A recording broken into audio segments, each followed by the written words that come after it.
Saya teringat akan pesan guru saya sebelum beliau meninggalkan murid-muridnya untuk selama-lamanya, bahwasanya di dalam dakwah itu kita harus menghindari yang namanya figuritas.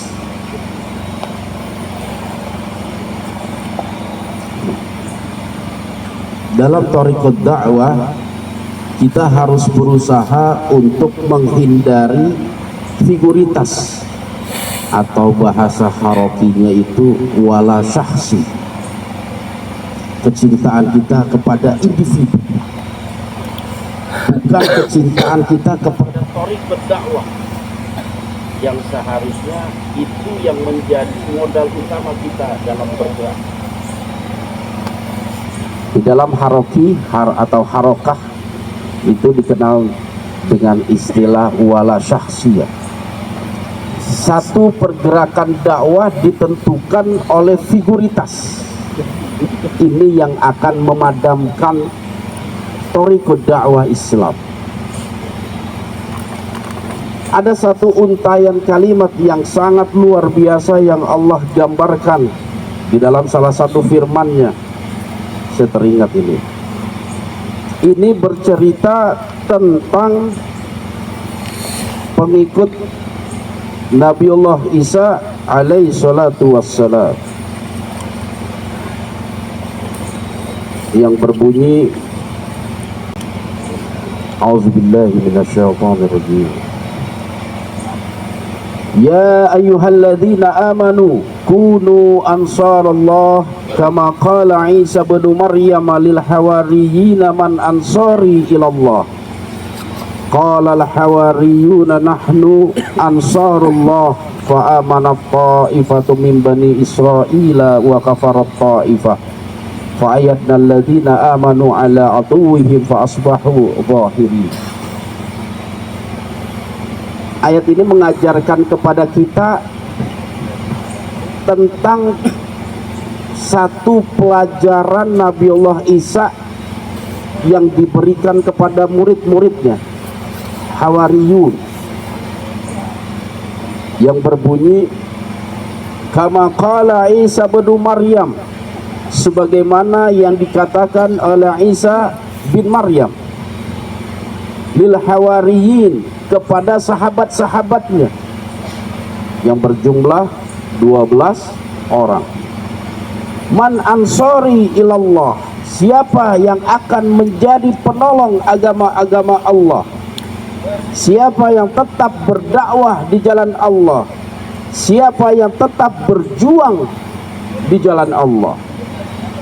Qala al-hawariyun, maka sahabat-sahabat Nabiullah Isa alaihi salatu wassalam menjawab pertanyaan Isa, nahnu ansarullah, kamilah penolong agama Allah.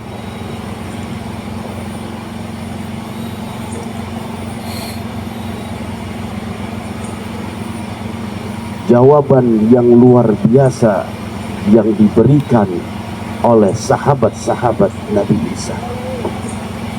Artinya apa? Ketika Nabiullah Isa alaihi salatu wassalam telah selesai masa tugasnya, maka estafet dakwah tetap dilanjutkan oleh para sahabat-sahabatnya, bukan terhenti di saat Nabiullah Isa wafat atau meninggal. Pertanyaannya, mampukah sahabat-sahabatku semua melanjutkan dakwah syiar dalam gelap tanpa ada kehadiran Hakim Bawazi?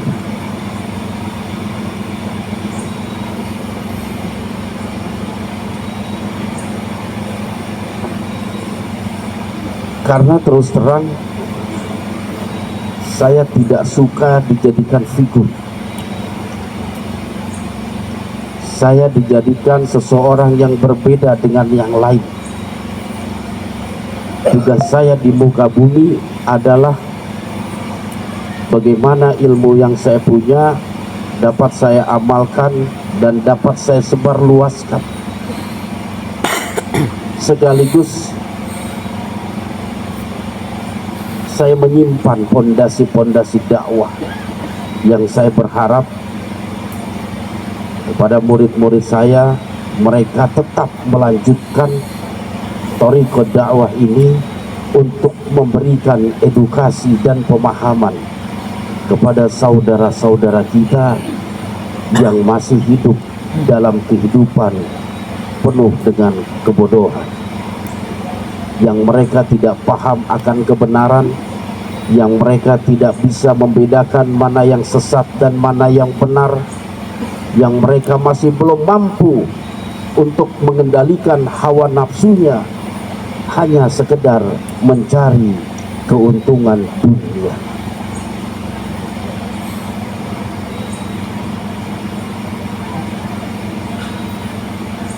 Sahabat-sahabatku yang dirahmati Allah Subhanahu wa Ta'ala, apa yang saya sampaikan memang pahit, tapi itulah realitanya.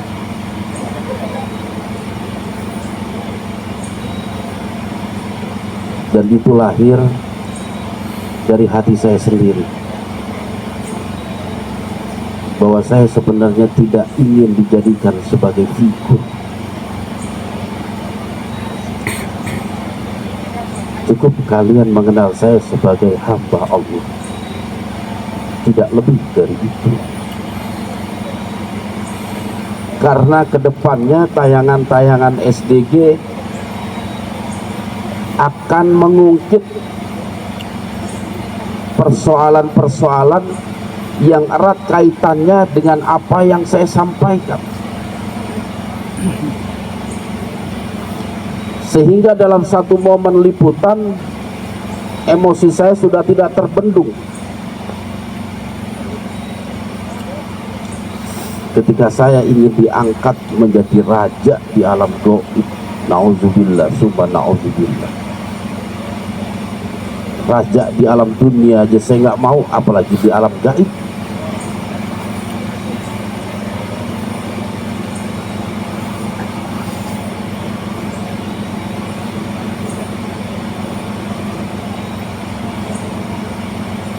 Jadi nanti tayangan-tayangan yang akan datang banyak mengungkit masalah nasab saya,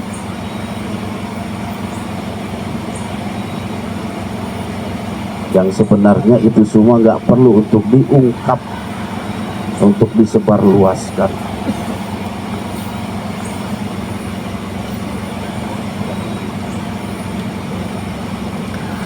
Semua dalam rangka untuk menyelamatkan hati saya dari sifat sombong dan ujub.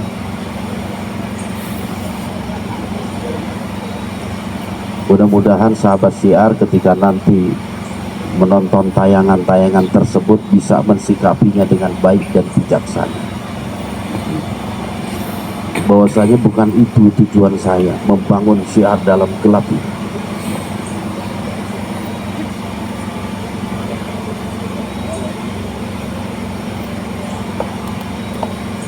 Saya mencoba membangun syiar dalam gelap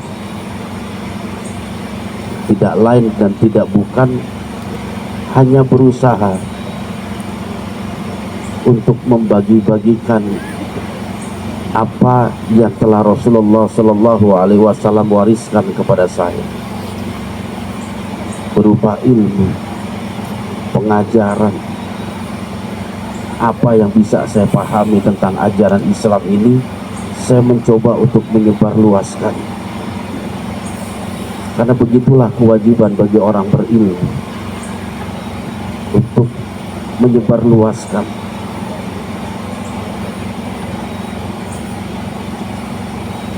Dan salah satu kehancuran agama-agama terdahulu adalah ketika mereka memutarbalikkan fakta.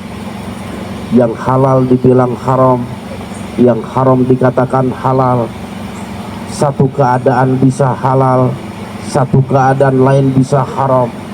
Mereka seenak perutnya memutarbalikkan hukum-hukum Allah, melebih-lebihkan aturan-aturan yang telah Allah berikan melalui perantara sabda nabinya atau rasulnya,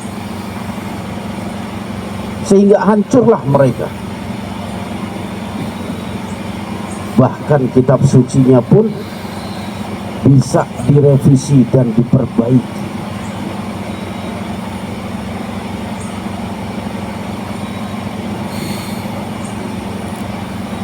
Kita tidak mau Islam seperti itu. Dan syukur alhamdulillah sampai detik ini Allah subhanahu wa ta'ala tetap menjaga kemurnian Islam melalui tangan para pewaris-pewaris. Al-Quran tetap Allah jaga melalui lisan para hafidh, hamba-hambanya yang hafal Quran.